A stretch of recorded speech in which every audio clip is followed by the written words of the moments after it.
Bueno, entonces le venía diciendo que habíamos visto ondas, las clases anteriores, mecánica, digamos, ondas mecánicas, las anteriores mecánica de fluidos y anteriormente cuerpo rígido, dinámica de cuerpo rígido. ¿Sí? Todo, digamos, todo nuestro análisis comenzó de estos temas y los anteriores, del módulo 1, comenzó con un marco, que es el marco de la mecánica de Newton, la ley de Newton. ¿Sí? Que comenzó con el estudio del movimiento de los objetos, ¿sí? Macroscópicos, que bueno, tratamos como en principio como modelos sencillos, como el modelo de partículas. Pero bueno, primero comenzamos con la dinámica del movimiento de los objetos. Luego, además que tenemos la cinemática, seguimos con el teorema de trabajo de energía, ¿sí? Una distribución alternativa, siempre basada, o siempre dentro del marco de las leyes de Newton. Recuerdan que sale de utilizar, de emplear las leyes de Newton, el teorema de trabajo de energía. Y bueno, esto sirvió para aplicarlo a tres modelos físicos, o sea, uno el modelo de partículas, como les había dicho, para un sistema de partículas, no rígidos, digamos, ¿no? Muchas partículas y la exclusión del centro de masa, si se acuerdan. Y finalmente, el cuerpo rígido. ¿Sí? Esa fue la manera de aplicar. El tema es el siguiente, yo quiero ahora aplicarlo a un sistema de realmente muchas partículas. O sea, no como decimos nosotros, que estudiamos un número muy chiquito, ¿sí? de, algunos, de algunos cuerpos, digamos. ¿Qué pasa cuando tenemos que estudiarlo por ejemplo, en un gas donde las moléculas contenidas en un recipiente, eh, o mismo en un fluido, digamos,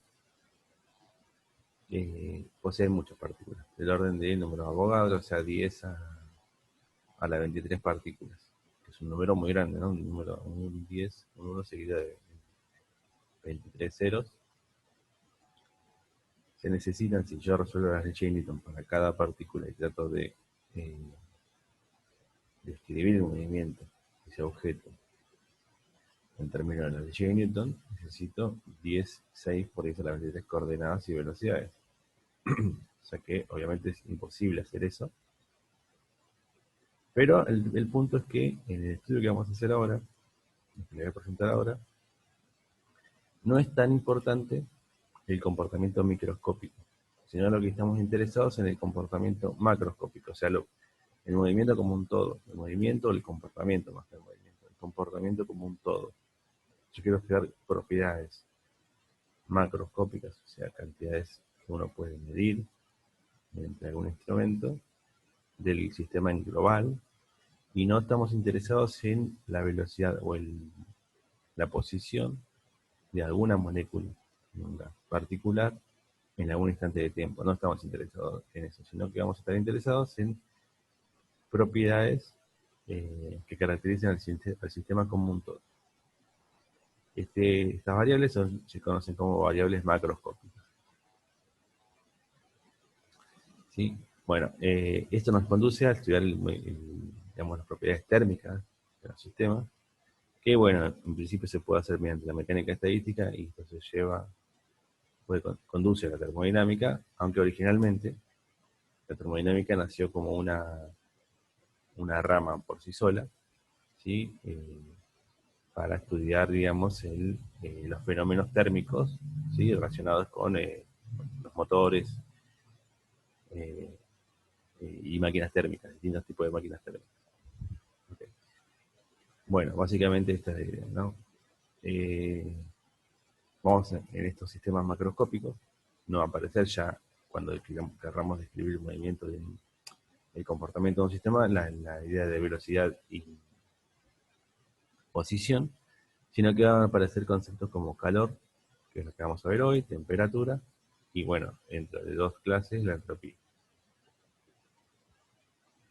Bueno, voy a tratar de ser, en estas clases, voy a tratar de ser lo más claro posible para que, como les vengo diciendo últimamente, que estamos viendo muchos temas distintos, ustedes se queden con el concepto más importante.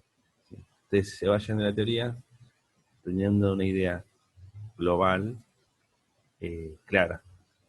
¿Sí? Saben, que sepan ustedes realmente qué es lo que están estudiando, están viendo. ¿Sí? Y no se pierdan nuevamente en los detalles, ¿sí? O en las cuentas. ¿Okay? Bueno, ¿qué es la termodinámica? La termodinámica estudia las relaciones entre procesos de transferencia de energía y las modificaciones en las variables macroscópicas medibles de sistemas termodinámicos. Y acá voy a hacer una analogía. ¿Ustedes se acuerdan cuando vimos el teorema de trabajo y energía? El teorema de trabajo de energía mecánica. En donde, igual lo voy a mencionar en la teoría de hoy. Cuando vimos el teorema de trabajo de energía mecánica, si ustedes recuerdan bien, el teorema dice que el trabajo de las fuerzas no conservativas, lo voy a poner acá, lo voy a escribir acá. Cuando vimos el teorema de trabajo de energía mecánica, algo así como vimos que el cambio, ¿no?, en la energía mecánica es igual al trabajo neto de todas las fuerzas no conservativas, básicamente, ¿sí? Ahora, esto era para una partícula, hoy ya lo vimos para un sistema de partículas, no voy a mencionar otra vez hoy, pero básicamente esta es la idea, ¿no? Entonces, de un lado, este lado que está acá, yo tengo mi sistema. O sea, ¿qué le pasa a mi sistema? Cambia la energía mecánica, disminuye, aumenta. De este lado, tengo trabajo. El trabajo es un proceso de transferencia de energía. Yo hago trabajo, o alguien hace trabajo, la mesa, un objeto, una mano, lo que sea, hace trabajo, ¿sí? Y entrega energía a mi sistema. O, por ejemplo, si hay fricción, hay un trabajo de una fuerza no conservativa que disminuye la energía mecánica, ¿sí? Entonces, de este lado tengo mi sistema, de este lado tengo un proceso de transferencia. Por ejemplo, cuando ustedes agarran un objeto del piso y lo levantan, el objeto gana energía potencial, ¿sí? O sea, hay un cambio en energía, vamos a decir, en las propiedades de mi sistema. Ganó energía potencial. ¿Cómo es que ganó energía potencial? Bueno, algo de afuera hizo un trabajo. Algo de afuera le transfirió energía mecánica. Por ejemplo, energía potencial. O sea, alguien transfirió energía mediante ¿qué proceso? El proceso trabajo, ¿sí? Esto que está acá es un proceso. Con esto que está acá yo entrego energía a mi sistema, cambio de energía mecánica. Bueno, en la termodinámica, intentamos saber que es el principio cero, pero en particular el primer principio de la termodinámica, la idea es la misma. Voy a estudiar cuáles son los procesos. Uno es el que ustedes ya conocen muy bien, que es el trabajo mecánico, que es el trabajo de una fuerza. ¿Cuáles son los procesos que me cambian el estado de mi sistema? La única diferencia es que ahora mi sistema no va a estar caracterizado como estaba acá, con la velocidad o la posición, ¿no? La altura para la energía potencial, la velocidad para la energía cinética. En vez de tener esas variables, voy a tener otras variables que son temperatura, presión y volumen. Y ahora las voy a mencionar otra vez, ¿sí? Pero es la misma idea. Yo entrego energía a mi sistema mediante algún proceso, que puede ser trabajo, y vamos a ver otro más hoy, y cambio las propiedades de mi sistema. Antes era aumentar la energía potencial o aumentar, disminuir la energía cinética, ¿sí? Cambiar esas cantidades. Ahora va a ser modificar esto de alguna manera, o no. Vamos a ver. Bien, esa es la idea. Bueno, estas son las, entonces yo voy a pasar, hay muchos slides acá, yo voy a pasar muchas cosas rápido, ustedes después las pueden mirar con detalle, pero básicamente para caracterizar mi estado termodinámico, como les decía recién, en vez de hablar de velocidad y posición, lo vamos a caracterizar mediante estas variables.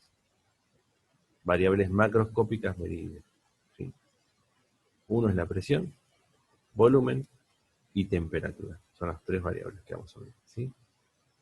No hay más en termodinámica, no vamos a hablar más de velocidad y posición, ¿sí? Bueno, ¿qué es el volumen? Ustedes por ahí se imaginan bien qué es el volumen. No es una magnitud, es una magnitud relacionada con la porción del espacio, de dimensiones, que ocupa un determinado sistema. Por, por ejemplo, una porción de agua, digamos, ocupa un cierto volumen en el espacio, ocupa un espacio justamente en este espacio tridimensional. Bueno, después está la presión, que acá no lo voy a mostrar, pero básicamente la presión viene de las colisiones de las moléculas en un recipiente, ¿sí? Cuando chocan con las paredes del recipiente generan una presión, ¿sí? Que está asociado a la fuerza promedio, por unidad de área, transferida, digamos, por las moléculas, ¿sí? Pero básicamente esa es la presión.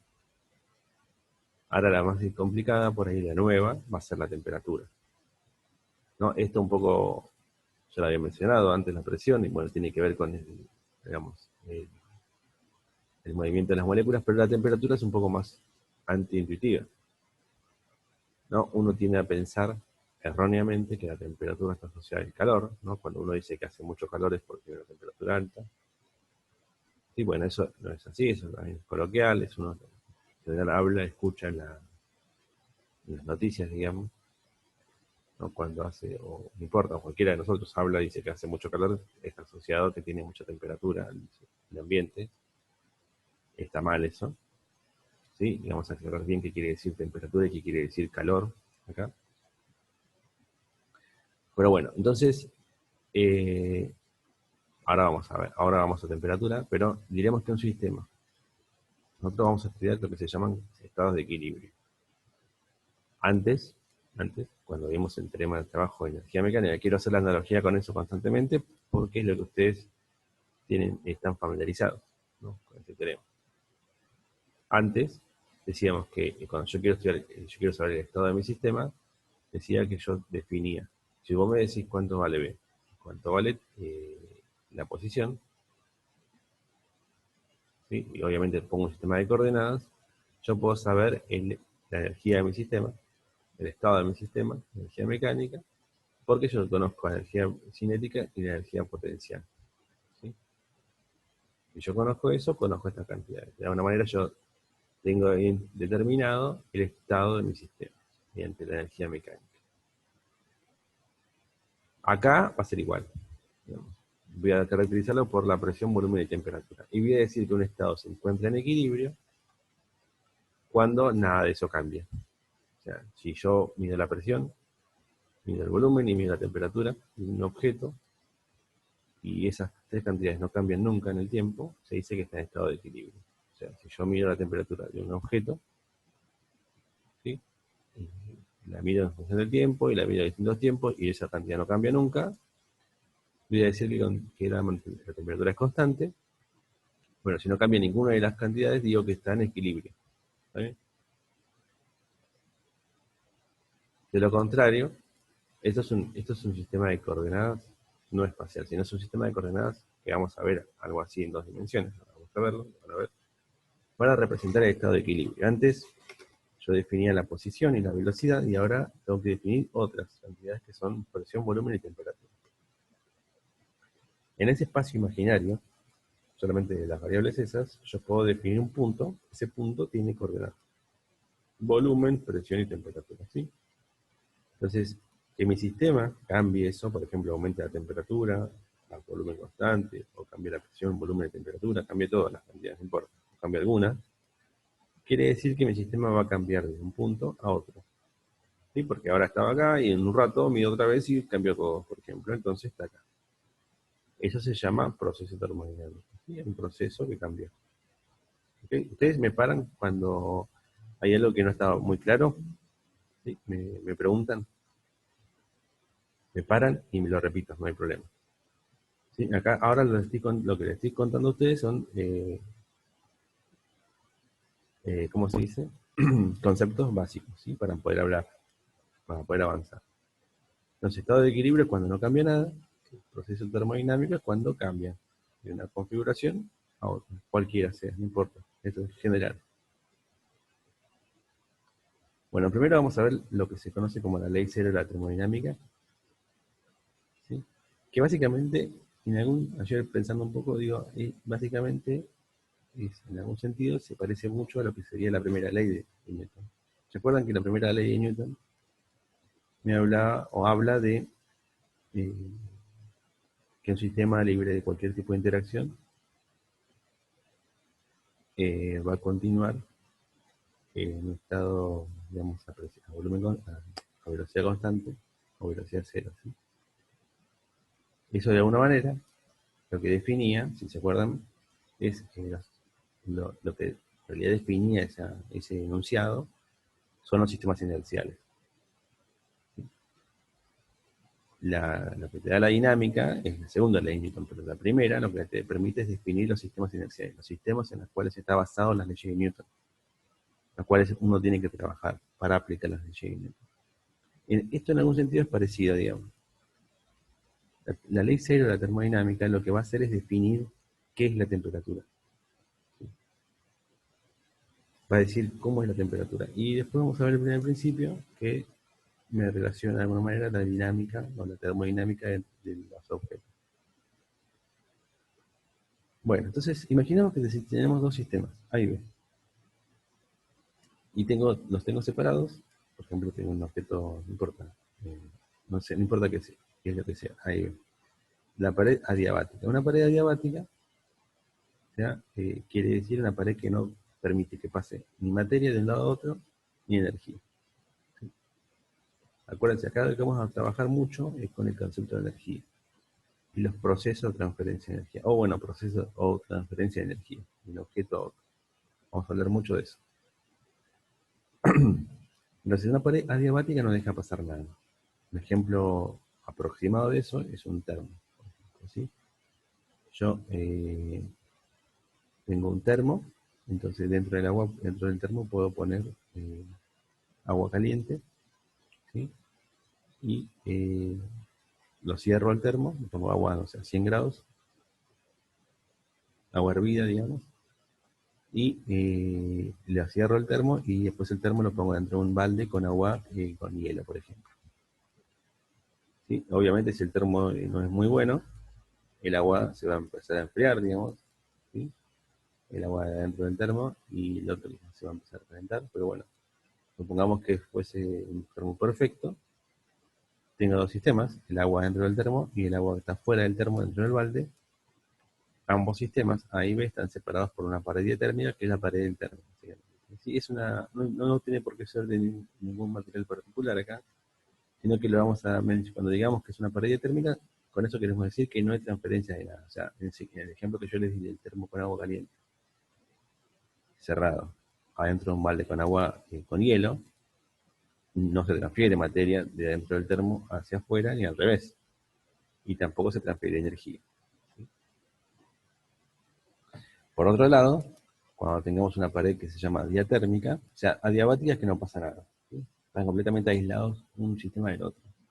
La pared diatérmica es una pared que no permite la transferencia de materia, pero sí permite flujo de energía. Por ejemplo, el mismo ejemplo que yo le di recién, en vez de ponerlo en un termo, el agua caliente lo voy a poner en una bolsa o en una botella de plástico común. ¿Sí? Una botella de plástico, una botella de metal, cualquiera, no importa, pero no un termo. Lo pongo en una botella de un recipiente sin ninguna propiedad particular y lo mezclo, lo pongo con un contacto con un balde con agua, con hielo. En ese caso, los dos líquidos, el agua caliente y el agua con hielo, no se van a mezclar, pero va a haber transferencia de energía. Entonces, pongamos sistema 1, sistema 2, una pared térmica, o sea que permite la transferencia de energía, ¿sí? Y todo está acá como rodeado por una pared diabática. ¿Qué pasa si la temperatura de un objeto 1, del objeto 2, es mayor que la temperatura del objeto 1? Hasta ahora fíjense que no dije lo que es la temperatura, pero voy a asumir que es una variable que me va a caracterizar mi sistema y voy a decir que tampoco sé ni cómo se mide en principio. Si esta T2 es más grande que T1, ¿qué es lo que va a ocurrir?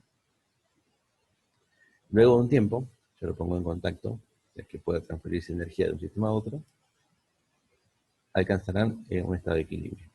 Si esta temperatura es mayor que esta que está acá, el sistema va a alcanzar un estado de equilibrio, ¿sí? O sea, es como si yo agarrara un termo, ¿sí? O una de esas heladeras, esas de camping, esas que supuestamente son aislantes, ¿sí? O imagínense un termo, agarro un termo, ¿sí?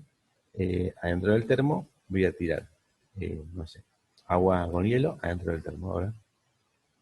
Y el termo está representado acá por la pared adiabática, es como que no está conectada con el exterior. Es un termo en el cual yo adentro le pongo agua con hielo y adentro de una bolsita, ¿sí? Que no esté rota, o adentro de una botellita de plástico chiquitita, o un recipiente chiquitito de plástico, por ejemplo, pongo agua caliente. O sea que dentro del termo yo tengo agua fría, agua, digamos, con hielo, y separado, para que no se puedan mezclar, agua caliente. Y lo cierro el termo. O sea, mezclo esas dos cosas y cierro el termo. Luego de un tiempo, si yo lo dejo esperar un buen tiempo, lo que va a ocurrir cuando saque el agua con hielo, o el agua natural, no importa, no tendría por qué ser de hielo, el agua natural de adentro, y el agua del recipiente, que está todo dentro del termo, lo que voy a encontrar después de un cierto intervalo de tiempo, es que ambos van a alcanzar la misma temperatura. Eso es lo que se va a ver, ¿sí? Pero si yo mido de alguna manera la temperatura de los objetos, voy a encontrar que es la misma. ¿Está bien? Entonces, la definición acá, tenemos que la temperatura es una variable de estado que define el estado térmico de un objeto, de un cuerpo térmico. En un gas está asociada a la energía cinética promedio de las moléculas. Sí, bueno, eso lo vamos a ver, me parece que la clase que viene, que solamente les voy a mencionar que la temperatura de un objeto, microscópicamente hablando, o sea, microscópica significa que vaya la relación entre la temperatura y, no sé, las propiedades de los cuerpos, de las moléculas. Bueno, la temperatura T está asociada a la energía cinética de todas las moléculas. Bueno, tenemos dos conceptos. Temperatura, que define el estado térmico de un objeto. Ya vamos a ver cómo se mide. O sea, la idea es que es la misma que yo les dije al principio. Me va a permitir y caracterizar el estado de un sistema. O sea, antes era velocidad y posición, ahora lo voy a definir con temperatura. Cuánto vale la temperatura me va a decir el estado térmico de un cuerpo. Y va a aparecer un nuevo concepto. ¿Por qué? Porque cuando yo puse los objetos dentro del termo con distinta temperatura y después se alcanzó una cierta temperatura final, digamos que la misma para todos los objetos, lo que hubo es como tiene una pérdida térmica, lo que va a haber es un proceso de transferencia de energía. Se transfiere energía de un objeto a otro, ¿sí? Ahora bien, esa transferencia, ¿se acuerdan al principio cuando yo hablé de transferencia de energía en mecánica? Vimos que era el que ustedes conocen bien, que es el trabajo mecánico. Yo transfiero o le saco energía a un sistema realizando trabajo. El trabajo mecánico ustedes saben muy bien que el trabajo es la integral de la fuerza sobre el desplazamiento. Claro, pero cuando yo tengo contacto con dos objetos, no hay necesariamente trabajo, una fuerza. Hubo transferencia de energía mediante otro proceso. Bueno, acá vamos a introducir un nuevo concepto, un nuevo tipo de proceso de transferencia de energía. Además del trabajo, hay uno más que se llama el proceso calor. ¿Sí? Eso es lo que tienen que ustedes tener en la cabeza, que primero, definir temperatura. Me define el estado térmico de un cuerpo, ¿sí? La temperatura T. Y la cosa nueva es que voy a introducir un nuevo un nuevo proceso de transferencia de energía. Antes, ustedes sabían que estaba el proceso trabajo, con eso realizo trabajo, realizando trabajo puedo transferir energía o sacar energía a un sistema. Ahora está el calor, proceso de transferencia de energía que cambia el estado térmico de mi cuerpo, es decir, cambia su temperatura. Bueno, ahora sí vamos a la ley Z. Básicamente dice lo siguiente: si tengo un objeto A, ¿sí? Supongamos que un objeto A está en equilibrio con un objeto C, o sea que yo pongo en contacto, como dije en el termo, un objeto A y un objeto C, y están en equilibrio, o sea que no cambian sus propiedades. Equilibrio significa que tienen siempre la misma presión, volumen y temperatura, los dos objetos. Si eso no cambia en el tiempo, se dice que se está en equilibrio, Si lo pongo ahora en contacto a C pero con otro objeto B, y digo que también está en equilibrio, C con B, eso quiere decir que A y B también están en equilibrio. Solamente, suena raro, pero lo que estoy diciendo es que si yo tengo un objeto en equilibrio con, o sea, un objeto A en equilibrio con un objeto C. Tengo un objeto B en equilibrio con un objeto C. Eso quiere decir que A está en equilibrio con B. Corolario de ese teorema es que si dos sistemas están en equilibrio térmico, están a la misma temperatura. Esa es la conclusión, digamos, más importante. Dos sistemas que están en equilibrio térmico están a la misma temperatura. ¿Sí? Entonces, cuando digamos que un objeto A está en equilibrio con un objeto B, vamos a decir que está a la misma temperatura, en equilibrio térmico, está a la misma temperatura. ¿Sí? Bueno. Bueno, acá hay un comentario de por qué se llama ley cero, porque salió después de la primera y las segundas leyes. Entonces acá lo que yo les contaba al principio, de alguna manera, no define matemáticamente, pero sí conceptualmente, la idea de temperatura. En principio sí. Bueno, habiendo introducido el concepto de temperatura, o sea, que define el estado térmico de un objeto, ¿sí? Hasta ahora es como que es una cantidad que no se sabe muy bien a qué está relacionada. ¿Sí? No sé, me parece que pueden llegar a tener ustedes esa idea. Pero sí tienen que tener claro que me define el estado térmico de un objeto. ¿Sí? Estado de valor de temperatura me dice cuál es el estado térmico de ese objeto, de ese sistema. Bueno,